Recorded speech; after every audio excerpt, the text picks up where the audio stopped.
esta tarde ahora en la predicación de la palabra del Señor. Vamos a comenzar con una palabra de oración. Gracias, Señor, por el tiempo que hemos pasado con el refrigerio, y pedimos ahora que bendigas el resto del servicio. Bendice ahora, Señor, la predicación de tu palabra, y que tú abras nuestro entendimiento para que podamos entenderla y usarla para la honra y para la gloria de nuestro Señor.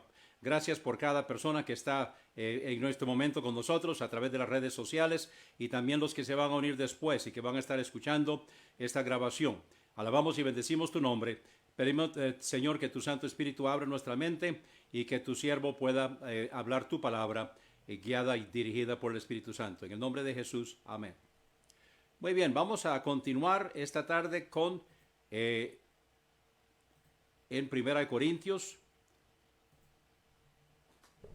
Estamos en el capítulo 10. Estamos en 1 Corintios capítulo 10. Y no necesita buscarlo en su Biblia porque va a estar aquí el texto en la pantalla. 1 Corintios capítulo 10 es lo que vamos a estar viendo en esta tarde.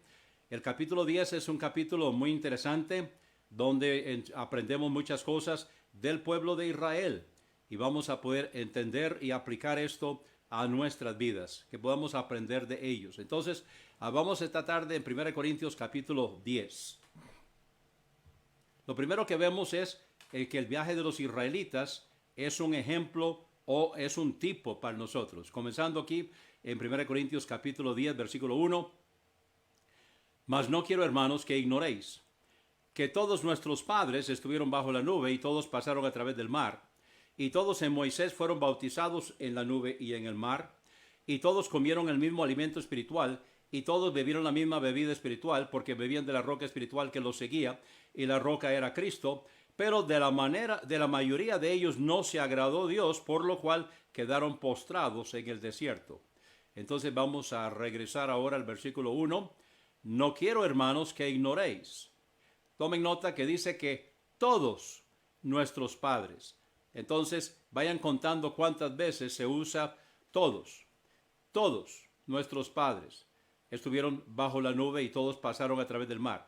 O sea, está hablando de la salida de Egipto, y todos los que salieron de Egipto, los que sobrevivieron la muerte de los primogénitos, porque ofrecieron un cordero que tomó el lugar de su primogénito, y ellos ahora entonces salieron de Egipto, y todos ellos estuvieron bajo la nube, porque la nube los guiaba. La nube representa el Espíritu Santo, y también la nube los guiaba y también les daba sombra durante el día. Ahora esa nube se convertía en una columna de fuego en la noche, que también los protegía, los guiaba. No es bueno que una ciudad esté a oscuras. Entonces les daba iluminación en la noche y les daba también dirección en la noche, porque al principio, cuando ellos primeramente salieron de Egipto, ellos caminaron día y noche, y hasta que llegaron al Mar Muerto, tuvieron que caminar día y noche. Ahora, cuando llegaron al Mar Muerto, recuerdan que Dios abrió el mar, y todos pasaron a través del mar, y pudieron ver a cada lado la orilla, por decirlo así, del mar. Todos ellos pasaron, y todos en Moisés fueron bautizados en la nube y en el mar. Bueno, esto necesita un poco de explicación. Recordemos un principio. No se puede ser un tipo de un tipo. Entonces, ¿qué está sucediendo aquí? Porque el bautismo es un tipo. El bautismo es un tipo de la sepultura y resurrección de nuestro Señor Jesucristo. La cena del Señor es lo que representa la muerte. Entonces, vemos la sepultura y resurrección de nuestro Señor simbolizado en el bautismo. Y nosotros también, cuando somos bautizados, entonces estamos sepultando al viejo hombre y resucitando a un nuevo estilo de vida. Ellos entonces, cuando pasaron el Mar Muerto, también fueron bautizados en la nube y en el mar, pero no en el sentido que sea un tipo de nuestro bautismo, sino que las dos cosas están señalando hacia lo mismo. O sea, así como nuestro bautismo cristiano, estamos simbolizando la muerte del viejo hombre y la sepultura del viejo hombre y la resurrección a una vida nueva. Así también los israelitas, cuando pasaron el mar, están dejando atrás el viejo estilo de vida, están dejando atrás Egipto. O sea, lo que marcó la separación entre Egipto y la Tierra Santa la tierra prometida fue el paso del Mar Rojo. Los egipcios que venían detrás de ellos y que querían otra vez esclavizarlos, llegaron hasta el Mar Rojo, ahí murieron, hasta ahí llegaron. Igualmente, el poder del diablo sobre el cristiano llega hasta su bautismo. Entonces, de ahí en adelante, el poder que él tiene en nuestra vida es el poder que nosotros le permitimos. O sea, él hace con nosotros lo que nosotros le permitimos, pero él no tiene poder por sí, porque ya nosotros lo dejamos a él atrás. Eso fue sepultado, el viejo hombre fue sepultado. El problema con algunos cristianos es que lo resucitan todos los días. Ay, no, hay que dejarlo sepultado. Hay que dejar el viejo hombre ahí y resucitar a vida nueva. Y cada mañana necesitamos entonces simbólicamente sepultar o crucificar al viejo hombre para que ese día podamos andar en novedad de vida. Necesitamos hacerlo todos los días. ¿Por qué? Bueno, anoche pasé con el enemigo y no estoy hablando de Noemi. Estoy hablando de que pasé con la carne. Y cuando yo me levanté esta mañana, ¿cómo estaba la carne? Muy bien, gracias, y con ganas de molestar, igual que la suya. Por eso tenemos que pasar tiempo con el Señor en su palabra, cada mañana. Y luego necesitamos entonces apropiarnos o aplicar la palabra del Señor en nuestra vida durante el transcurso del día. Hay un par de versículos que ya los he mencionado en otras ocasiones. Díganlo conmigo. Primero, Salmo 119:9. ¿Con qué limpiará el joven su camino? Con guardar tu palabra. Y el versículo 11. En mi corazón he guardado tus dichos para no pecar contra ti. Y luego el mismo Salmo 119, versículo 105. Lámpara es a mis pies tu palabra y lumbrera a mi camino. Ustedes recordarán de que el Salmo 119 es un acróstico que tiene que ver con la ley o la palabra de Dios. Así que nosotros haremos bien en pasar tiempo con el Señor cada mañana y aplicar esa palabra. Es la primera defensa contra la tentación. Así que en el caso de los israelitas, todos ellos fueron bautizados en la nube y en el mar, y nosotros también, simbólicamente. Pero ¿qué pasó? Vamos al versículo 3. Y todos comieron el mismo alimento espiritual. ¿Recuerda cuando Dios les dio de comer el maná? Ahora, maná en hebreo lo que significa es, ¿qué es eso? ¿Y eso qué es? Y así se quedó maná. Comieron el mismo alimento espiritual. Cada mañana se levantaban y ahí estaban como escarcha. Lo recogían, lo comían. Si guardaban para el día siguiente, ellos tenían que aprender. Dios no solamente suple nuestras necesidades, sino que lo hace de tal manera que nos enseña lecciones. Y cuando Dios proveyó para su alimento físico, también lo hizo enseñándoles lecciones espirituales. Les dijo que no guardaran para el día siguiente, tenían que esperar y confiar que mañana va a estar ahí. Sin embargo, algunos no creyeron, lo guardaron y se agusanó, o sea, se pudrió. Así que ellos tenían que aprender. Pero el viernes tenían que recoger el doble porque el sábado no debían salir a recoger. Recuerden que era el sábado legislado y ellos no podían salir, entonces no podían hacer ningún trabajo el día sábado de la ley. Pero el viernes tenían que recoger el doble. Ese día no se agusanó. Ese día no se les descompuso el alimento porque Dios lo preservó para el sábado. Entonces, a través de todo esto, Dios les estaba enseñando lecciones. Sin embargo, no aprendieron algunos de ellos las lecciones. Todos comieron el mismo alimento espiritual. Todos aprendieron que tenían que salir cada día a recoger el maná, que no podían guardarlo para el día siguiente, confiar que mañana va a estar ahí. El viernes recoger el doble, porque el sábado no iba a haber y el sábado no debían salir a conseguir tampoco. Todo eso lo tenían que ir aprendiendo durante el viaje de los israelitas. Versículo 4. Y todos bebieron la misma bebida espiritual. ¿Recuerdan cuando la roca y la primera vez Dios le dijo a Moisés que debía golpear la peña, que debía golpear la roca? Eso es tipo de Cristo. Dice aquí, porque bebían de la roca espiritual que los seguía y la roca era Cristo. Ahora, como la roca era Cristo, entonces la primera vez Moisés debía golpearla y echó agua. La segunda vez Moisés estaba enojado, el pueblo de Israel estaba murmurando, estaba criticando, ya lo iban a apedrear a él y a Aarón, y entonces él estaba enojado y cogió la vara y en vez de hablarle a la peña, que Dios le dijo que le hablara, como estaba enojado, Entonces la golpeó 2 veces y entonces les dijo a los israelitas, vengan rebeldes para que vean lo que yo les voy a dar. O sea, él se atribuyó la gloria. Le costó muy caro a Moisés ese atrevimiento, esa vez que se le subió el burro, el viejo burro se subliminó y se rebeló y él permitió que sucediera y debido a eso Moisés no pudo entrar a la tierra prometida. Dios lo subió al monte, desde ahí pudo verlo, pero no pudo cruzar el Jordán. Ahora, al este del Jordán sí se conquistó la parte de la tierra prometida que estaba al este, pero Dios no permitió que Moisés cruzara el Jordán para entrar al resto de la tierra prometida. ¿Por qué? Bueno, porque desobedeció ahí, porque la roca era Cristo. Entonces vamos a volver a repasar donde dice, todos nuestros padres estuvieron bajo la nube, todos pasaron a través del mar, todos en Moisés fueron bautizados en la nube y en el mar, todos comieron el mismo alimento espiritual, todos bebieron la misma bebida espiritual porque bebían de la roca espiritual que los seguía y la roca era Cristo. Pero, o sea, todos tuvieron las mismas oportunidades, todos vieron las mismas obras de Dios, todos experimentaron la misma dirección de Dios. Pero después que Dios los sacó de Egipto, de la mayoría de ellos no se agradó Dios, por lo cual quedaron postrados en el desierto. Recuerda cuando llegaron a Cades Barnea, desde Cades Barnea enviaron un espía de cada una de las 12 tribus, eran príncipes. Cada uno de esos espías era príncipe de su pueblo, era príncipe de su tribu. Y ellos fueron y reconocieron la tierra que Dios les había prometido, regresaron, dieron su reporte.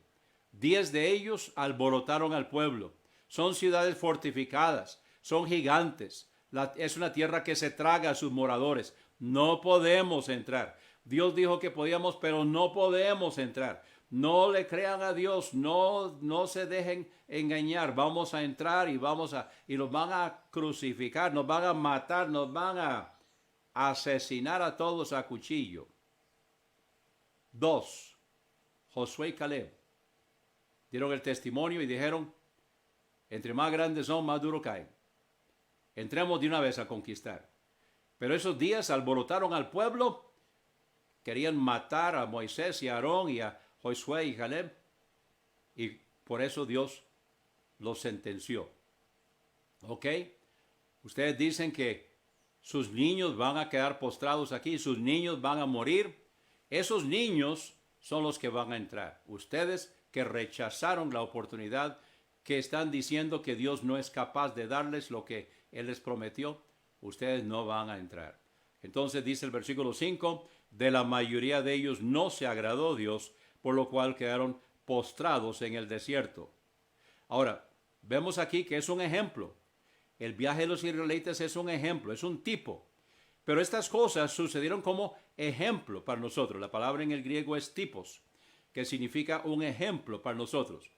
Para que no codiciemos cosas malas como ellos codiciaron, ni seáis idólatras como algunos de ellos, según está escrito, se sentó el pueblo a comer y a beber y se levantaron a jugar. ¿Recuerdan eso? Eso sucedió al pie del monte Horeb. Moisés estaba arriba en la presencia de Dios, recibiendo de mano de Dios la ley. Dios preparó las 2 piedras y escribió con su dedo el decálogo, los 10 mandamientos. Y Dios le dijo a Moisés, mejor vaya porque su pueblo se alborotó. Vayan a ver qué están haciendo. Si habían hecho un becerro de oro. Ahora, ¿de dónde aprendieron el becerro de oro? Del Dios de los egipcios, el Dios del toro de los egipcios. Ahora ellos se hicieron un becerro, se hicieron un toro. Le dijeron a Aarón de que recogiera los zarcillos de las narices y las orejas de ellos, lo que habían sacado de los egipcios, lo que habían traído de los egipcios. Ahora se hicieron de fundición un becerro de oro y se pusieron a adorarlo. Y Aarón se prestó. ¡Qué barbaridad! Entonces, no seáis idólatras, como algunos de ellos, según está escrito, se sentó el pueblo a comer y a beber y se levantaron a jugar. Ni forniquemos. Ahora, eso es el caso de Balaam y Balac, de que Balaam no pudo hacer que el pueblo fornicara, no pudo maldecir al pueblo, pero le aconsejó a Balac de que trajera a las mujeres y se mezclaron y fornicaron, idolatraron, adoraron a los dioses de los moabitas y en un día murieron 23,000 personas. Versículo 9. Ni tentemos a Cristo, como también algunos de ellos lo tentaron y perecieron por la serpiente. ¿Recuerdan el caso allá donde Dios le dijo a Moisés que levantara una serpiente de bronce? Recuerden que el bronce representa juicio y la serpiente es Satanás, pero el hecho que se está levantando en alto, recuerden que Jesús dijo en Juan 3:14, así como Moisés levantó la serpiente en el desierto, así es necesario que el Hijo del Hombre sea levantado. ¿Qué significa eso? Eso significa de que cuando Cristo fue levantado en la cruz del Calvario por nuestros pecados, Él estaba golpeando, dándole una herida en la cabeza a la serpiente. Y eso es un juicio contra la serpiente. La primera promesa de un Salvador se encuentra en Génesis 3:15, donde la simiente de la mujer le daría por la cabeza y golpearía un golpe de muerte a la serpiente. Entonces eso lo vemos donde Dios hizo que Moisés levantara una serpiente de bronce y ellos entonces cuando miraban la serpiente no morían. Entonces ni tentemos a Cristo, como también algunos de ellos lo tentaron y perecieron por las serpientes, y esa fue la ocasión cuando Moisés levantó la serpiente en el desierto. Ni murmuréis, como también algunos de ellos murmuraron y perecieron por el destructor. Recuerdan, se pusieron a murmurar, queremos carne. Allá en Egipto comíamos las ollas de carne. Bueno, qué corta es la memoria muchas veces de las personas y lo que habían pasado. Bueno, sí, pero eran esclavos allá en Egipto. Los maltrataban. Comían olla de carne, comían puerros y todo eso, pero ¿a costa de qué? ¿Qué es mejor?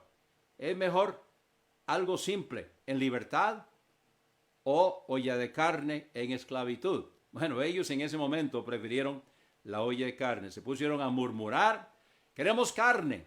Bueno, Dios les mandó carne, les mandó codornices, pero ellos no prepararon adecuadamente las codornices, se las comieron con todo y sangre, y Dios hizo que perecieran, estaban todavía la carne entre sus dientes, y perecieron por el destructor. Versículo 11. Y todas estas cosas les acontecieron como ejemplo, es un tipo para nosotros, y fueron escritas para nuestra amonestación, para quienes ha llegado el fin de los siglos. O sea, nosotros, usted, yo. Así que el que piense estar firme, mire que no caiga. O sea, todos ellos pasaron por estas situaciones.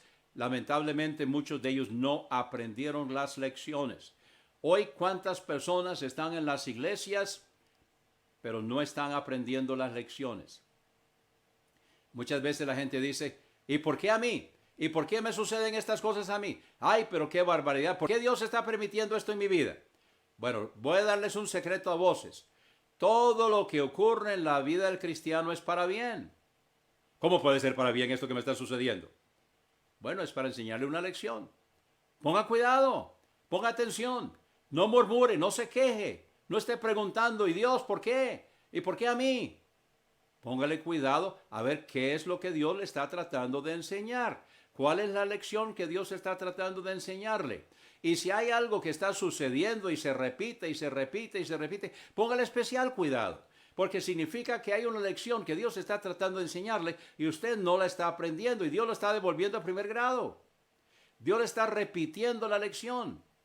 Entonces póngale cuidado a ver qué es lo que Dios está tratando de enseñarle y evidentemente usted no está aprendiendo. Cabeza dura, rebeldía, soberbia. Ay, yo no puedo aprender nada. Ya yo sé todo lo que yo puedo saber. Bueno, esa es la actitud de algunos, lamentablemente. Fue la actitud de los israelitas y vea dónde los llevó. Y dice Pablo, todo esto sucedió como un ejemplo para nosotros, que nosotros aprendamos de los errores ajenos. Hay un dicho que dice, nadie escarmienta por cabeza ajena, pero yo digo eso, pero no tiene que ser así. O sea, nadie escarmienta por cabeza ajena, no tiene que ser así. Podemos aprender de los errores de otros. No tenemos que pasarlo nosotros. Yo no necesito probar la droga para saber que no es bueno. He visto lo que sucede. No necesito probar el alcohol para saber que no es bueno. Veo lo que sucede en otras vidas. Entonces hay muchas cosas que nosotros no tenemos que escarmentar. No tenemos que probar. No tenemos que nosotros hacerlo. Podemos ver lo que ha sucedido en otras vidas. Entonces, no acepte eso de que nadie escarmienta por cabeza ajena. La respuesta es, usted no acepte eso. Aprenda usted de las lecciones de otros. En este caso, aprendamos, dice Pablo, de las lecciones de los israelitas en el desierto. Versículo 13. Este es un buen versículo para memorizar. Les recomiendo 1 Corintios 10, 13. No os ha sobrevenido tentación que no sea humana. Mas fiel es Dios, que no os dejará ser tentados más de lo que podéis resistir, sino que dará juntamente con la tentación la salida para que podáis soportar. Recuerda que el tema es el ejemplo de los israelitas, la tentación. Ellos fueron tentados y cayeron en tentación. Nosotros no tenemos que caer en tentación. El pasaje que leímos al final de la lección de escuela dominical en Romanos capítulo 8, somos más que vencedores. No tenemos que caer en tentación. Versículo 13 de 1 Corintios capítulo 10, no os ha sobrevenido tentación que no sea humana. ¿Qué quiere decir? Quiere decir que Dios no permite que el diablo nos tiente en el área esotérica. Dios no permite que el diablo nos tiente en el subconsciente. ¿Por qué? Porque el subconsciente no hay que pasar por la voluntad. O sea, si el diablo pudiera llegar hasta nuestro subconsciente, tendría una ventaja terrible sobre nosotros, porque no pasa a través de nuestra voluntad. Dios no permite que el diablo llegue. Ahora, nosotros a veces hacemos cosas en el subconsciente. ¿Por qué? Por hábito, porque nos hemos habituado, porque hemos formado un hábito y las cosas las hacemos por costumbre, las hacemos por hábito. Eso está en el subconsciente y ni siquiera pasa por la voluntad, porque ya tomamos la decisión hace tiempo de hacerlo así y lo seguimos haciendo así. Eso es permitir que el subconsciente controle nuestra vida.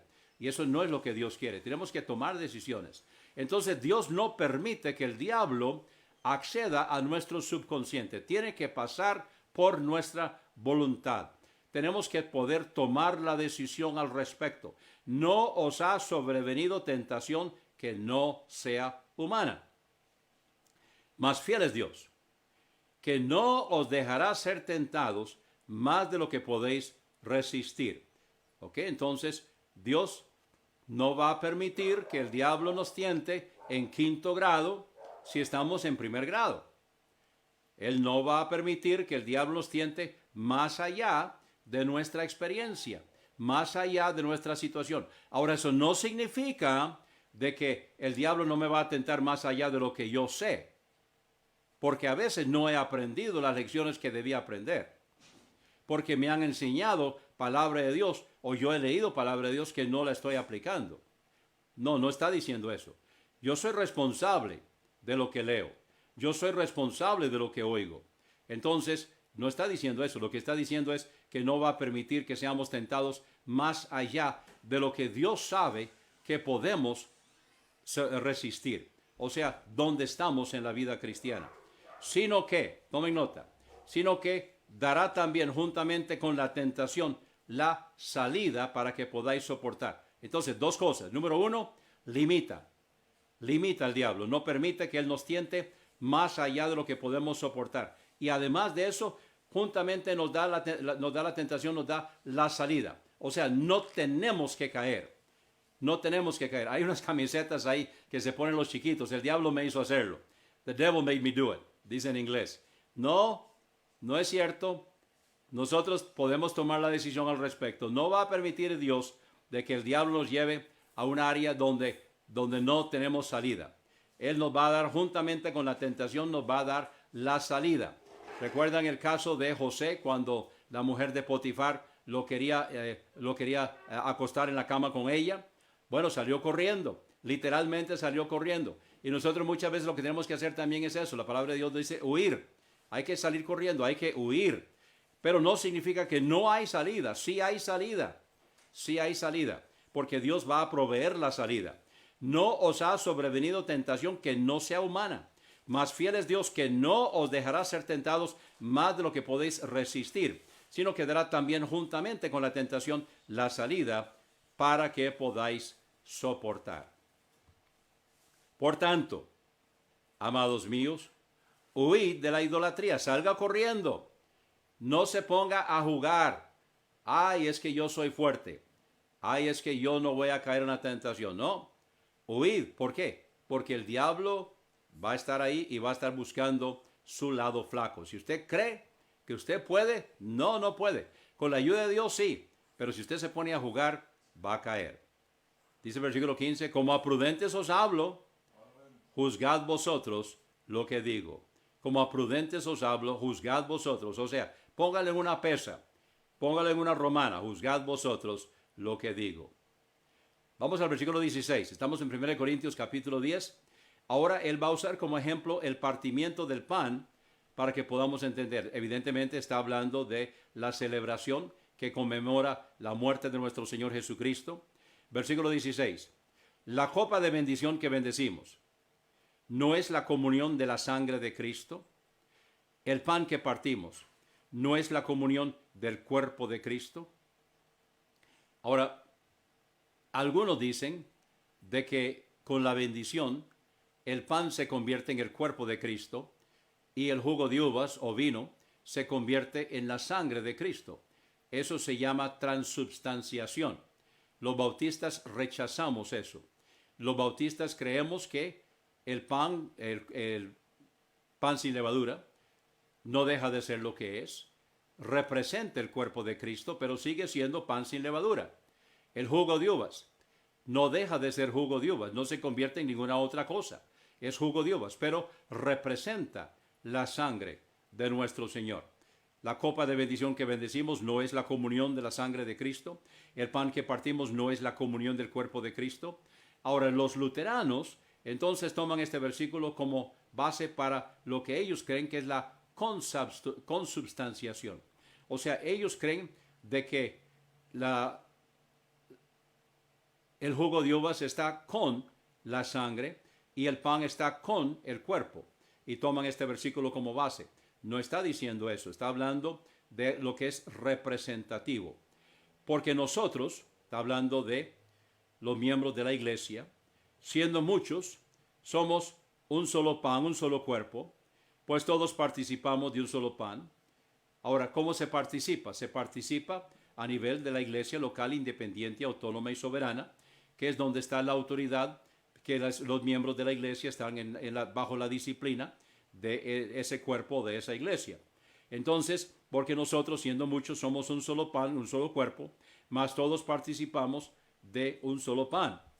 Mirad a Israel según la carne. Ahora, aquí va a pasar entonces sobre la comida sacrificada a los ídolos. Los que comen de los sacrificios. Perdón, antes no he llegado ahí todavía. Los que comen de los sacrificios no son partícipes del altar. Aquí está hablando de los sacerdotes.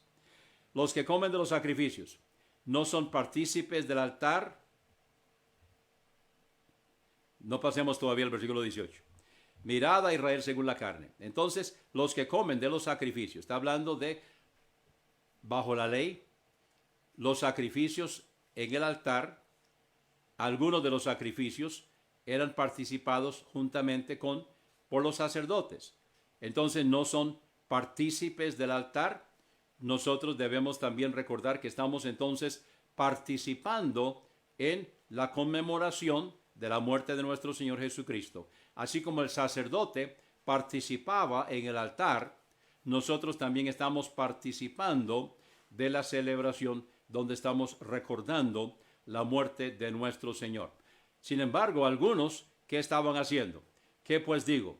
¿Que el ídolo es algo o que sea algo lo que se sacrifica a los ídolos? Antes digo que lo que los gentiles sacrifican a los demonios lo sacrifican y no a Dios. Y no quiero que vosotros seáis partícipes de los demonios. Entonces, cuando se ofrece comida ofrecida a los ídolos, y eso lo vimos en días pasados, entonces el ídolo es algo, no, pero hay un demonio detrás de cada ídolo. Y cuando se sacrifica a un ídolo, se está sacrificando a un demonio, porque cada uno de esos ídolos en realidad es un demonio disfrazado. Entonces, ¿el ídolo es algo? ¿Sea algo lo que se sacrifica a los ídolos? El problema es que están sacrificando a los demonios. Dice el versículo 20, antes digo que lo que los gentiles sacrifican, o sea, lo que los inconversos sacrifican, a los demonios los sacrifican y no a Dios. Y no quiero que vosotros, hablando de la iglesia de Corinto, seáis partícipes de los demonios. No podéis beber la copa del Señor y la copa de los demonios. Y nosotros participamos de la copa del Señor en la conmemoración de la muerte de nuestro Señor Jesucristo. No podemos estar entonces participando de la mesa de los demonios, dice Pablo aquí en el versículo 21. No podéis beber la copa del Señor y la copa de los demonios. No podéis ser partícipes de la mesa del Señor y de la mesa de los demonios. ¿O provocaremos a celos al Señor? ¿Somos acaso más fuertes que Él? Versículo 23. Esto hay que ponerlo en un molde dorado. Hay que ponerlo en un marco dorado, pegarlo en alguna parte. Todo me es lícito, pero no todo conviene. Todo me es lícito, pero no todo edifica. Ahora, lícito significa es legal, es permitido. La gente a veces me pregunta, ¿el Señor permite esto? O generalmente lo que me pregunta es, ¿Dios prohíbe? ¿Dios lo prohíbe? ¿La iglesia lo prohíbe? Entonces Pablo contesta, todo me es lícito, o sea, no es ilegal, pero no todo conviene. Hay muchas cosas allá afuera que tal vez no son ilegales, pero no me conviene. ¿Por qué? Bueno, aquí está ¿por qué? Todo me es lícito, pero no todo edifica. O sea, la pregunta es, ¿esto es para mi edificación? Y tal vez más importante todavía, dice el versículo 24, nadie busque su propio bien, sino cada uno el del otro. No solamente debemos preguntar si me edifica a mí, debemos preguntar si edifica a las personas que están alrededor de mí. Nadie busque su propio bien, sino cada uno el del otro. De todo lo que se vende en la carnicería, está hablando en aquellos días, porque muchas veces lo que estaba en la carnicería ya había sido sacrificado a los ídolos. Entonces, de todo lo que se vende en la carnicería, le dice a los corintios, comed, sin preguntar nada por causa de la conciencia, porque del Señor es la tierra y su plenitud. Entonces, no pregunte. Esto fue ofrecido a los ídolos, no pregunte. No pregunte. Pero si pregunta, eso es otra cosa. Versículo 27. Si algún incrédulo os llama y queréis ir, entonces de todo lo que se os ponga delante, comed. No pregunte. Esto fue ofrecido a los ídolos. No pregunte. ¿Por qué? Por la causa de la conciencia. Mas si alguien os dijere, esto fue sacrificado a los ídolos, le dice Pablo a los hermanos de la iglesia de Corinto, no lo comáis. ¿Por qué? Porque le están diciendo, entonces no lo comáis, por causa de aquel que lo declaró y por causa de la conciencia. Porque del Señor es la tierra y su plenitud. La conciencia, digo, no tuya, sino del otro. Pues, ¿por qué ha de ser juzgada mi libertad por la conciencia de otro? Y si yo con agradecimiento participo, ¿por qué he de ser censurado por aquello por lo que doy gracias? Entonces, ¿por qué? Bueno, porque debo pensar en el bienestar también de otros. Si esto va a perjudicar a otro, debo tomar en cuenta eso. Versículo 31. En esto se encierra todo.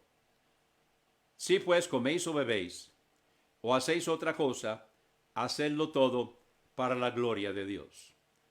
Recuerdo hace un tiempo cuando me dijo un hermano de que él tenía un mal hábito y lo pudo dejar cuando aplicó el versículo 31 de 1 Corintios capítulo 10. Si pues coméis o bebéis o hacéis otra cosa, hacedlo todo para la gloria de Dios. Y él se preguntó a sí mismo, ¿puedo hacer esto para la gloria de Dios? Y contestó no. Y eso permitió que pudiera dejarlo. Sed sin ofensa a judíos y a gentiles y a la iglesia de Dios. El versículo 32, 1 Corintios 10, 32, están las tres clases de personas en el mundo. los judíos, los gentiles y la iglesia de Dios. Como también yo en todas las cosas agrado a todos, no procurando mi propio beneficio, sino el de muchos, para que sean salvos. ¿Qué quiere decir con eso? A veces nosotros tenemos que dejar nuestras costumbres para estar bien con otros. O sea, si usted va a Japón, no entre a la casa con los zapatos, déjese en la puerta. ¿Por qué? Porque si usted entra a una casa en Japón con los zapatos puestos, está ofendiendo, porque necesita dejar los zapatos en la puerta. En el tiempo de Jesús, la costumbre era de lavarle los pies a las personas cuando llegaban a la casa. Entonces, necesitamos acomodarnos a las costumbres donde vamos, necesitamos acomodarnos siempre y cuando no sea contrario a la palabra de Dios. Versículo 33, como también yo en todas las cosas agrado a todos, no procurando mi propio beneficio, sino el de muchos. ¿Para qué? Para poder alcanzarlos para Cristo, para poder ser un testimonio para ellos, porque si yo insisto en ser yo, entonces no voy a permitir. Debemos tener cuidado, especialmente cuando vamos a otras culturas. A veces los norteamericanos han sido acusados de querer no solamente convertir a las personas a Cristo, sino también convertirlos a la cultura de Estados Unidos. Y bueno, puede ser. Estoy seguro que así ha sido en algunos casos. Entonces tenemos que tener cuidado. No debemos convertirlos a nuestra cultura. Debemos convertirlos a Cristo y permitir que su cultura permanezca, siempre y cuando no sea diferente. Hay una cultura, no voy a mencionar el pueblo, pero hay una cultura donde parte de esa cultura es una celebración donde todo el mundo se emborracha una vez al año. Bueno, esa cultura dejémosla. No sigamos con esa cultura. Hay algunas culturas que son dañinas. También hay algunas culturas donde se intercambian marido y mujer y cometen fornicación. No sigamos con esa cultura. Hay una cultura donde se coge al niño y se arroja al río Ganges para que sea comido por los cocodrilos, pensando en que va a tener en su nuevo cuerpo, entonces va a tener algo diferente. Pero no sigamos con esa cultura. Hay algunas culturas que no, pero en la reencarnación. Pero no sigamos con una cultura que es contraria a la palabra de Dios. Pero si la cultura no perjudica, si la cultura no es contraria a la palabra de Dios, respete la cultura. Permita que las personas sigan con su cultura. No imponga la cultura suya. Enseñe la Biblia, enseñe la palabra de Dios. Y deje que ellos sigan con la cultura de ellos siempre y cuando no sea dañino. 1 Corintios capítulo 10. Un tipo para nosotros.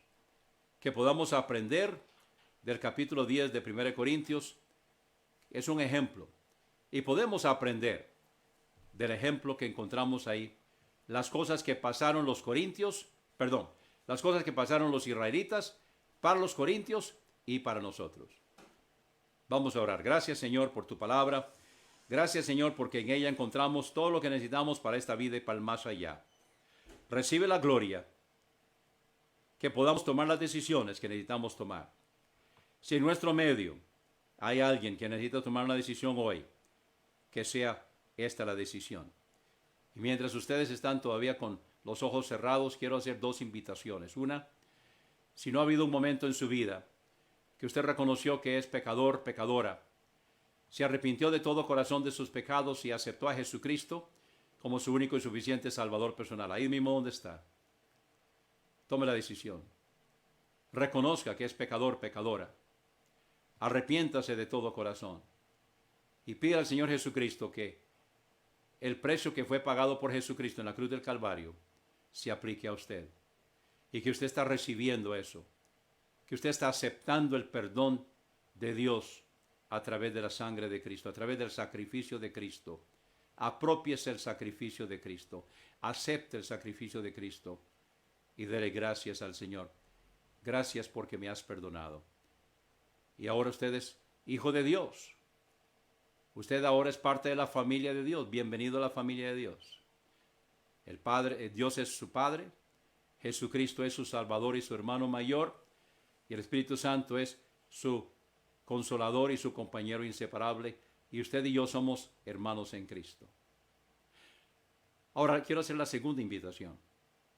Si usted ya es hijo de Dios, ya usted es parte de la familia de Dios. Entonces, permita que Él sea su Señor. Es su Salvador. Permita que sea su Señor. Pida al Señor que le ayude, que su Espíritu Santo le ayude a que usted pueda aprender. Él está conformándolo a usted a la imagen de Jesucristo. Déjese conformar. Pídele al Señor que lo ayude a dejar la soberbia, dejar el orgullo, dejar la vanagloria, perdonar a aquellas personas quienes lo han ofendido, permitir ser formada a la imagen del Señor Jesucristo, que Él haga la obra en usted, que las obras que usted haga sean las obras que Él tiene para que usted las haga para la honra y para la gloria de Él y por las cuales va a recibir premios, galardones y coronas. Entréguele el control de su vida al Señor. Hágalo ahora mismo. Gracias, Señor, por las decisiones que están siendo tomadas esta tarde. Te alabamos y te bendecimos. En el nombre de Cristo. Amén. Si usted ha tomado una decisión esta tarde, yo quisiera saberlo, quisiéramos saberlo. Entonces puede comunicárnoslo, puede decirnos la decisión que ha tomado y vamos a comunicarnos con usted. Vamos a mandarle ayuda para que usted pueda ir dando esos primeros pasos en la vida cristiana. Y si ya es creyente, también queremos mandarle ayuda para que pueda crecer espiritualmente. Comuníquese con nosotros. Queremos ayudarle.